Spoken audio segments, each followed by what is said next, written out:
Tutakumbuka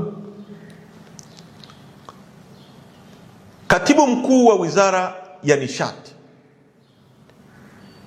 anaitwa Bwana Mataragio alitoka na akawaambia Watanzania kwamba bado tuna hifadhi ya mafuta ya kutumia kwa miezi mitatu.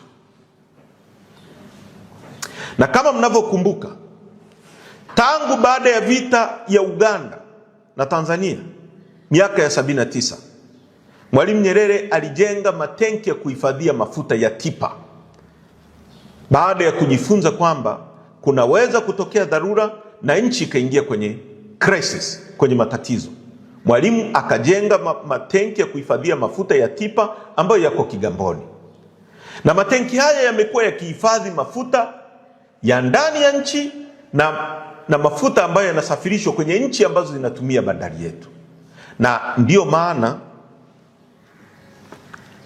katibu mkuu wa Wizara ya Nishati alituambia kwamba kuna mafuta ya miezi mitatu.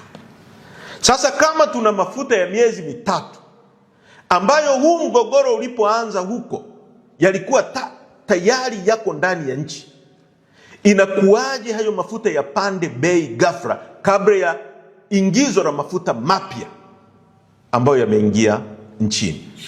Lakini vile vile kuna swala ambalo la makatel, watu ambao wamejimilikisha uchumi wa nchi yetu, wanaonunua mafuta na kuagiza mafuta kutoka nje.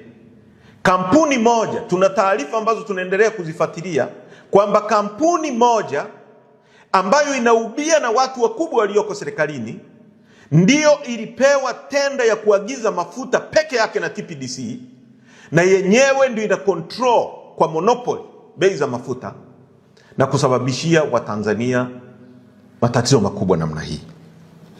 Kwa hiyo hitimisho, Chadema tunasema nini na nini tunachotaka kifanyike kwa haraka? Chadema inaamini kuwa watawala dhalimu wameshindwa kuchukua hatua madhubuti kulinda wananchi dhidi ya hatari za soko la kimataifa na mifumo dhaifu ya ndani inayochangia kupanda kwa bei hizi.